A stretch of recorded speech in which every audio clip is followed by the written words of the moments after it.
And joining us for the Roundtable this week is Gary Vancour and Kit Booth, co-chairs of the Battle of Plattsburgh Commemoration Committee. Nice to see you both. Welcome. Thank you. Thank you. Glad to be here. This is the big weekend coming up, really the big week. It's a week-long commemoration of the American victory over the British during the September 11th Battle of Plattsburgh out on Plattsburgh Bay, 1814. And really, this is the premier event for the Plattsburgh area. Well, thank you for saying that. We certainly work at it. But Kit really started this many years ago, what, 17 years ago? 1997 was the first discussion of this, actually. And it was a day and a half long. And this year it's 10 days long, starting with Friday night with the British invasion dinner. And of course, many people say it's the Battle of Plattsburgh, September 11th, which is important. However, the British Army was marching across the border at the end of August, and they came down through from Chazy and West Chazy on September 6, 1814. And so there was, for the Army, that was a busy day, and probably the bloodiest day for the Army was September 6. And in recent years, you have expanded Yes. the commemoration to include that. Before, Yes. for so many years, it was the Yes. parade and the battle reenactment down at the mouth of the Saranac River to commemorate the Battle of Plattsburgh out on the water, the naval battle. But Right. The past several years now, you've had reenactments and memorial services at those points along the way as the British crossed the border and worked their way down to Right. Plattsburgh. We tried to follow the march of the British from the Canadian border down to Plattsburgh, actually, starting in Champlain, and then Chazy, and now Beekmantown, Culver Hill, Halsey's Corners, and into Plattsburgh. And so those are some of the events that are coming this week, this next week, as we head into the commemoration weekend next weekend, which Saturday has the the parade and, 7th. and the battle Yes. reenactments. And there is a British invasion dinner on Friday the 6th, and that is the 199th anniversary. And it's being held at the location that became one of the headquarters of one of the main generals for the British, Robinson. So on the Quarry Road, where the American Legion Post 20 is. And that's where the invasion dinner is. So it's very appropriate that we'll be having a British invasion dinner in the same exact location that 199 years earlier Robinson had his dinner after having a very successful day of marching up into Plattsburgh. Next weekend, on the 13th and 14th, there is the parade, and then there's the reenactments, both on the water, but also in Beekmantown. I thought you meant both were on the water. No, one's at Beekmantown and one's on the water. Right. The one in Beekmantown is called the March of the British, and that is to commemorate that day on September 6th when they marched from Chazy through Beekmantown and into Plattsburgh. Whereas on the following day, on Sunday, we'll be more in Plattsburgh and with the bateau and such, be more focused on what happened on the water on September 11th. And of course, the parade features wonderful marching and military bands. There'll be 8 bands, yes, to begin with, and lots of floats actually this year. Today we just spent a couple of hours putting the parade together with the units that we already have, and she had 5 calls from people this morning to add to the parade, so we'll have at least 100 units in the parade, we expect. Going to be a good parade. And the theme this year is recognizing Canada. And so our Grand Marshal for that parade will be Canadians. Uncle Stewart and his wife will be the Grand Marshals. And Kit, you should probably talk more about that. Uncle is a wonderful guy. Always comes wearing his kilt and tam o' shanter.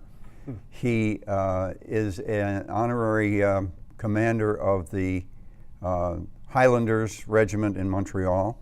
He is a 92-year-old veteran of the assault on Normandy on June 6, 1944. He went into Juno Beach in one of the early waves of troops heading into France.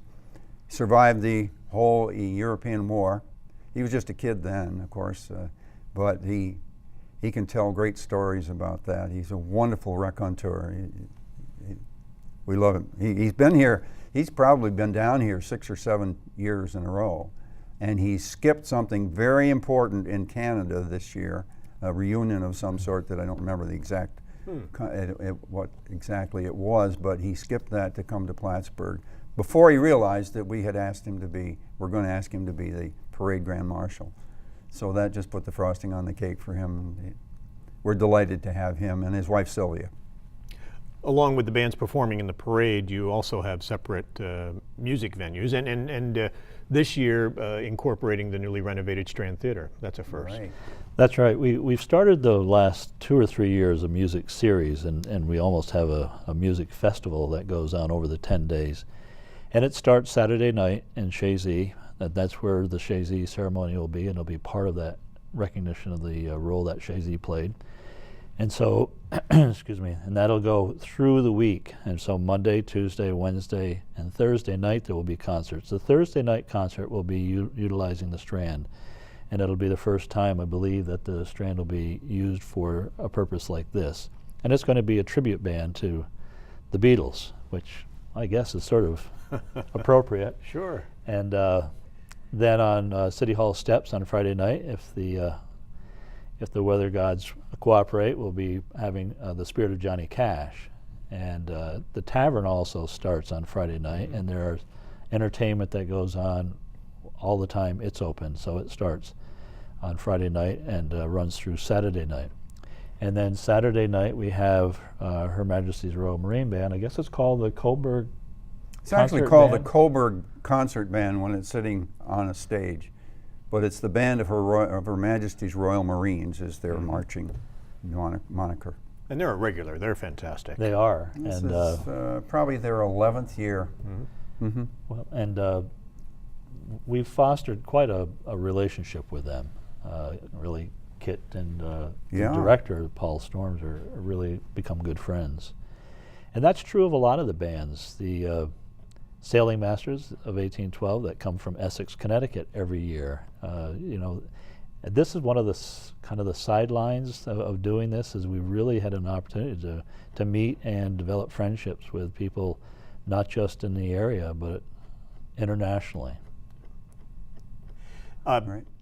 Along with the other events, every year, two of the major events are the wreath-laying ceremonies at both Riverside Cemetery and out on Crab Island. And those are significant in the history of Plattsburgh and the War of 1812, given that both American and British sailors and soldiers are At buried both there. sites, yes, they're buried side by side.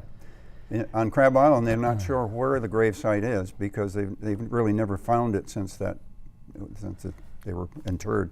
And after 200 years, some of the gravestones are in rough shape. Reverend Halsey's grave site, there was a campaign to raise funds to restore Right. that, They and needed that $5,000 to do it. and they did it. that's been done, and that looks good. And not too far from that is another gravestone. That would be Henry Delord, who, of course, the Kent Delord Museum is named after. Right. And an anonymous volunteer, came forward with money to put another plaque there so Right. that you can at least read what's on his gravestone, so that his what it says isn't lost to history. There's a fascinating story there, Tom, and it's one that we hope in the future certainly we'll be bringing more to the forefront. But it really started with Culver Hill, and we have wreath laying there. And the Carters, Joe Carter is a descendant of Lieutenant Colonel James Willington, who was killed there. He was a veteran of the Napoleonic Wars, and he happened to be killed at that location. And we lay a wreath there, and she does that for the Buffs, which was the British, the troops at that time. And we also have families, descendants of families who were living in Beekmantown at the time, lay the other wreath. And this year there's going to be interpretive panels there that talk about how not only Willington was there, but there was another young officer, John Wool was his name, and he was a law student and joined the service for the War of 1812. And these two young men, Willington was 36 and Wool was 30, met that day, and Willington's career was snuffed out. And Wool went on to a very distinguished career. He was promoted as a result of that skirmish at Culver Hill and Halsey's Corners, and also went on to become a major general. He served quite honorably in the Mexican War and also in the Civil War. Now, he had a desk job, but he was the oldest general in the Civil War. When he died, I think it was 1869, there was an 8-page, not full page, but columns, obituary in the New York Times.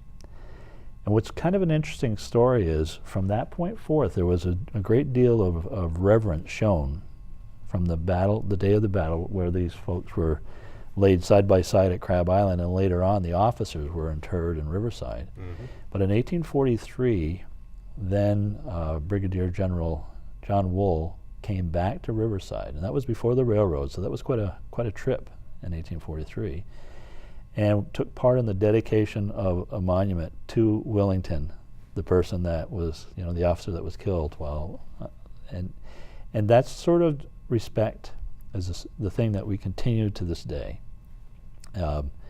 Whether it be at Culver Hill, where you have both participants of both sides taking part in that ceremony, or Riverside, where we have quite a distinguished list of people from Canada, the United Kingdom, and the United States in attendance to show that respect and that reverence for those who sacrificed so heavily back in 1814.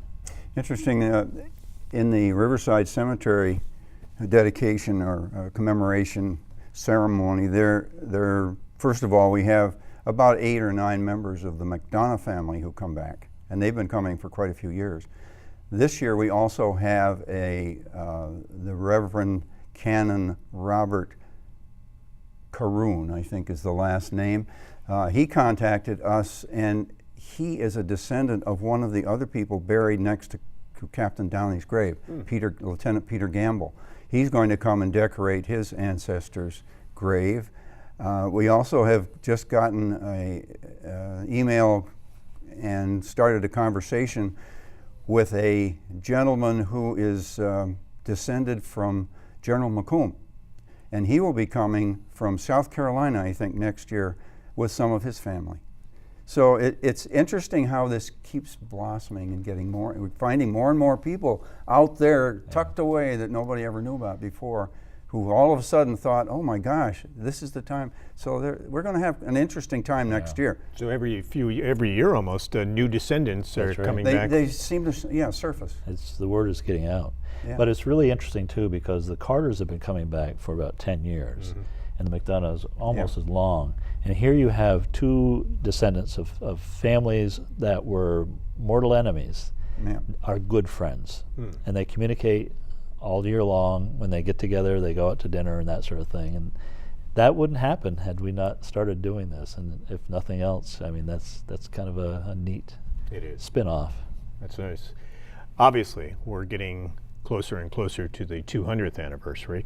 Past couple of years, from 2012, 2013, there have been special events going on around the country, around New York. And for this year, as we head into 2014, are there special events planned for this year? And then are you already looking ahead to the 200th next year? Oh, we're looking ahead to the 200. Probably 25% of our time has been spent this year planning next year. Yeah, we've been in contact with all kinds of people and all kinds of events. They're already in the works. Don't want to give it away now because that'll ruin it for next year. But yeah, it's amazing how much of our time is already being spent on 2014, which is understandable. That's the big to-do. And New York State really hasn't focused as much on the War of 1812 as it has other commemorations in the past. But for Plattsburgh, obviously being such a huge part of the area's military history, I imagine you're moving ahead with quite the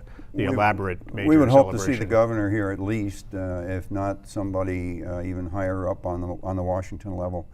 But we would certainly think that the governor would be here. There are other areas that have come up with a lot of money in the millions. Canada being one, because in the Canadian perspective of this, it was they're maintaining their sovereignty, and people tend to forget that we invaded Canada several times. We were just talking to somebody the other day who had been in Canada, and up until the Battle of Plattsburgh, the Canadians considered themselves winning the war. And after that, it didn't quite go that way. Places like Maryland have come up with millions of dollars because of Baltimore and Fort McHenry, and of course New Orleans. We haven't seen anything of that nature. I don't know if we've seen anything. Yeah, the figure is 0. Yeah, that we've had. We we've continue raised to all of it raise the locally. money ourselves. Kit does a tremendous job doing that year round. And I guess other than informal connections around New York State, there's no real universal efforts, which is really unfortunate because New York State played a tremendous role in the War of 1812 from the Niagara frontier all the way to the Champlain Valley. And there's a story to be told. And I think that's one of the things that I know Kit, and we've talked about this, is we would like to be able to get what happened here back on the pages of history, because strategically speaking, this was the spot. This was the most important, and that's not just us talking, that's noted historians who have said so. And so we'd just like to get the due recognition. And again, a spin-off of that is that this is a tremendous cultural heritage tourism. This can translate into a lot of visitors, not just for a commemoration event, but year-round. And hopefully, and I know that the Chamber has been working on this with part of their plans, having history as an anchor, and this certainly, nobody else can claim the history that this area has had. And when the Chamber talks about its master plan, that's one of the anchors, is It that is. making the War of 1812 and the military history one of the linchpins of that Right. plan. Right, and the other one would be Valcour Island for the Revolutionary War. So I mean, that combination, there's no place else that has those two significant naval battles that turned the history of this country. And when they talk about the potential of an interpretive center or building a replica fleet out on Lake Champlain and things like that, is that things, when you hear that, is that something as the historians that you would like to see for the city of Plattsburgh and the region It in the would be future? neat to have it happen, but I certainly don't see it in my lifetime, and maybe not yours. That's a very expensive thing to not only to produce, but then to maintain thereafter. Yeah. It just, But wow. a large interpretive center, having a ship and recreating a ship, and you know, I've been to different areas that have that, Jamestown, for example, and you're talking millions of dollars to construct, and then you've got to maintain, and anybody who knows Lake Champlain in the winter, you've got to protect it from the ice and so on, and it's a lot. It's not just get the ship built, but you have to keep it going. However, you can do replicas, or you can do sections of what the inside of a ship might look with cannon mounted and that sort of thing, and still have a visitor get the feeling for it. You could have the smoke, you can have the shaking of the guns and so on, without actually having to go the expense and the maintenance of a ship. But sure, it would be wonderful if they could do it, and it would be great to have that. But if even if you had an interpretive center with that sort of thing as part of it, I think that again would draw hundreds of thousands of visitors. Just within the past couple of years, and the timing couldn't be better, there's been the archaeological dig at Pike's Cantonment, which has found evidence of that encampment during the winter of 1812, 1813, buttons and musket balls, and I guess in the past couple of years, proof of the cabins that were there. And so just a couple of years before the 200th anniversary, that sort of has renewed interest, I think, in think the you're War of right. 1812. Oh yeah, absolutely, and it's proof positive of not only the location but that it happened, and all of those things certainly give credence to our story. And this year, one of the new events is an encampment for kids for the That's right, Battle of the Plattsburgh junior weekend. encampment down at the Kent Lord House, yes. Kate Besaw has been working that idea up. This was a brainstorm of hers, and she's got a whole bunch of retired teachers apparently who are involved and interested and going to help. And we're looking for that to be a fun thing, a really fun thing. And we would be remiss if we didn't talk about the Children's Old Time Village Fair, Right. which is on Sunday. Which and you've done for, was last year the first year, or have you done it well, for a couple of years now? It's 2 years. Two years. But This is every the third year it gets bigger and more complex. And again, Linda Ward is one who's headed that up. And there's just, the idea is that she has generated and actually materialized are tremendous. You know, it becomes a tent city, literally. And it makes for a really nice family day. Speaking of tents, Oh, she it's told me tremendous. last week that she's going to have an Iroquois village down on the flat near the river. This is a brand new idea that came up even after the program was printed. We didn't even know about it. She's got all these innovations, and she does such a wonderful job. Yeah, I know that kids go, and between the kids' games, which we've had for many, many years with Stan and Chris Ransom, and having that village, it was like they were just like a yo-yo back and forth of what can I do, and well, I want to go and do this, I want to do that, and so, and again, it's a place to bring families, to bring your kids, I guess of all ages, but 8 to 12 years old, and tremendous. And Gary, they're not only going to be having fun, they're learning something while they do it, because right. a lot of it has to do with life as it used to be Yeah. in 1814. 1814. So crafts of things that people did in those days, and Right. tools and various things that the kids How they can made their look at. food. Yeah. and How they- and yeah, how they- sure. Yeah, Yeah. and doctors and a store. And Yeah, we're it's going to have just a couple of doctors there. it's actually. a tremendous activity. There are so many events that it's impossible to discuss them all here, but Oh, you yeah. do have the full list of schedules on the website. Yep. Champlain1812.com Yes. is the website to go for the full schedule of events. Buttons are probably the way to go if you want to go to the musical events, if you want to go to all the events on the weekends. The button is the most affordable, best way to do it, and buttons are available at stores all over the greater That's right. Plattsburgh Yes, area. they That's are. right. You'll find that on the website probably, and certainly it's in the advertising that we're doing now. The button is very important to us as far as the total package of money, of support money that we have. Amounts to about $15,000 by the time we've sold the button, And so that's it's important. That's an important point, because many of the events are free. You can obviously come to the parade, you can come to the reenactments, but the You're right. buttons help support the organization which organizes this every year after year. Yes, And so we count on those buttons. So somebody did ask that question of me. Is it really important to get a button? Well, yeah, it is. That money, that $10, and it's an awful small $10 for all the things you can get for it. Right. It's very important to our bottom line. There are 18 different musical concerts alone. Now, where can you get a bargain? Go to 18 different musical events, and then you throw in all the other things like the Macomb Ball and the museums and so on and so forth. Yeah. And the two biggest ticket items of the weekend are the reenactors, the encampment and the reenactment, and the parade. And those are the, you don't have to have a button. But without the button sales, we might not be able to get the Royal Marine Band or some of these others that we are able to bring in. So yes, it's very, very important. This year, the parade is approximately a $20,000 cost to the committee, just as an example. And you gentlemen have worked tirelessly on this for a number of years now. Gary, you're stepping down after this year or after next year? Next. So next Yeah, year. please, not this year. No Give- leaving give before him a heart attack. the big You'll need year. surgery again, Tom. But you are looking for other folks to get involved, Yes, we are. to We join the committee and to basically take this onward and The Chamber has carry started it. a study group to figure out how to do it. And they are actively working on that now. And we hope that by the time this production is over with, that there will be some people in place that can step in with us and help to produce next year, so they know what's really going on. And we have to say that we have a committee of people that work on this year-round, and there are a lot of very dedicated people.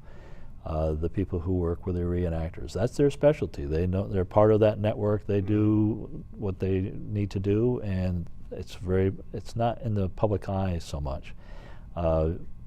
People who work on the parade, people who work with a tavern, and all. There are a lot of folks who work all year long to produce this. So it certainly isn't just Kit and me. No. We're the ones who oftentimes sit in front of the camera, but there is a dedicated core, and many of them are going to be stepping aside as well. Some will continue, but we just can't go without recognizing the hard work that they've put in year after year as well. Certainly, and so the call goes out to several people to come forward and take Right. this over. Oh, definitely. And from year to year, you obviously have literally hundreds of volunteers during About 600 on the week weekend. that Yeah. make Yeah. this happen. Yeah, Yep. by the time it's all said and done, around 600 volunteers. Mhm. That's great. Fortunately, community. they come out of the woodwork at the Yeah. last minute Well, too. that's good. And there are a lot of college kids and stuff. Yeah. I mean, it's a large, broad spectrum of people that come out and help. And again, we couldn't do that without the volunteers. Everybody is a volunteer. All right, the website once again, Champlain1812.com. That's Correct. For more information, the schedule of events, Gary Van Coort, Kit Booth, thank you very much for taking Thank the you. time. Well, thank you, Tom, for having us.